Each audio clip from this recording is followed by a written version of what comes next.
What's up, guys? Philip Collin Pack Pythons back in the snake pit, and today we're going to talk about why I decided to euthanize the animals that were in my quarantine. I had 3 animals that were Nido positive in quarantine number 2 in one room, and I had 5 others in quarantine 1 that were not Nido positive, but possibly Nido positive, and had shown some clinical signs at some point and recovered, but still never tested positive for Nido. So there was some more to sort out with those. So in Q1, where the 5 animals were, we started having about 3 months ago now, we started having clinical signs show up again.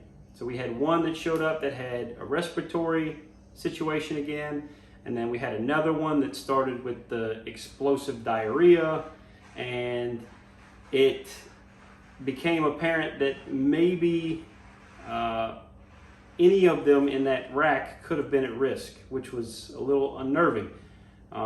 There were several in there that were not showing any clinical signs and seemed perfectly healthy and eating fine, but putting animals that close together, knowing that they were ill from something, likely Nidovirus, that just had not tested positive yet, scary.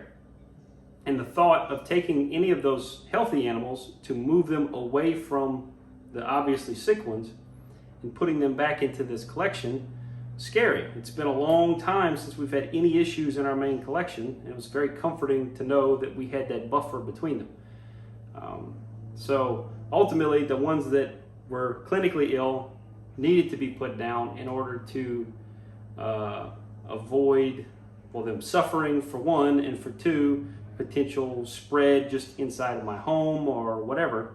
And then the others were ultimately decided to be euthanized just based on their proximity to the obviously sick animals, which sucks because those animals were put up there because they might have had Nido. They were showing some maybe signs of possibly being ill, but those obviously could have been completely unrelated. And those were some really cool animals that I was looking forward to working with. And it just, for the benefit of the community, those had to be removed, which sucks. Now, for the animals that were definitely Nido positive, the 3 in quarantine number 2 were healthy, visibly healthy, clinically healthy, Nido positive. So if I had the perfect setup, if I had 5 buildings on my property, I could, just like others have in the science community, I could maintain a Nido positive collection that is completely healthy and produces viable offspring that is Nido negative. That is perfectly possible and plausible, and it's already being done. But I don't have that set up right now. And the risk reward in that situation is not ideal. So ultimately we decided it would be best to have them euthanized. Now, up to that point, I had grand plans of doing some experiments with those Nido positive animals to hopefully help fine-tune the testing process and try to create an environment where the results of the tests were more reliable. That was never to give the impression that the test itself was unreliable, but more so that the Nido is unreliable. The Nido goes through these shed cycles where the animal is carrying the virus, but it's undetectable. And then occasionally we'll go through a spike where the virus is prevalent in the animal to the point that it shows up on a test, and then it'll return back to almost dormant, but still present in the animal. And that all makes it very difficult to test. It makes it very difficult to isolate what's causing the spikes, and it just, in general, the science isn't quite there yet the testing, the PCR testing, the physical last stop of the testing process is almost foolproof. It's a very, very efficient system.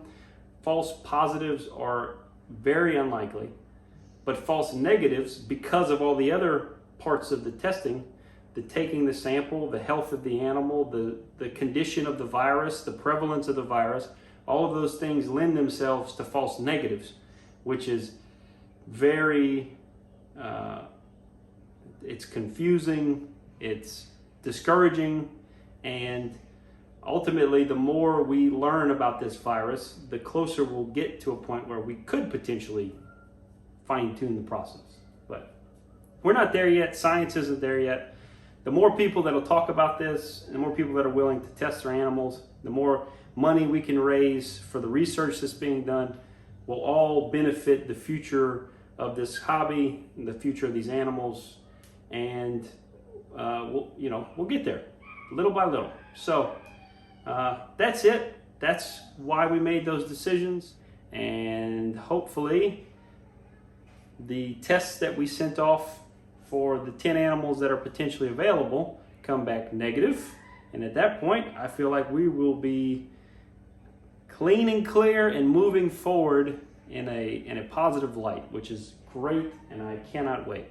Hopefully we'll continue to push the Nido conversation, but not necessarily be dealing with the tragedy in-house.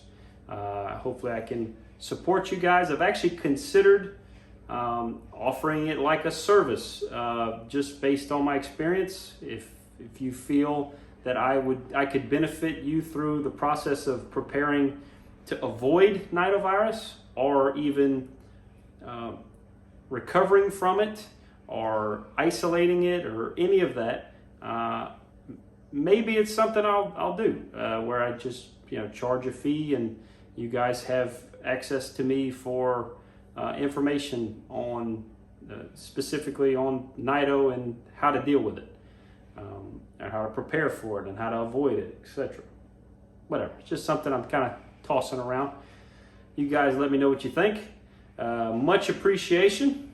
I love you guys. Y'all take it easy. We're almost to 1,000 subs. If you haven't subscribed, definitely consider it. Share this with your friends, or if you're in a group of people that deal with ball pythons, feel free to share it with them. You guys take it easy. If it ain't easy, don't take it. Peace.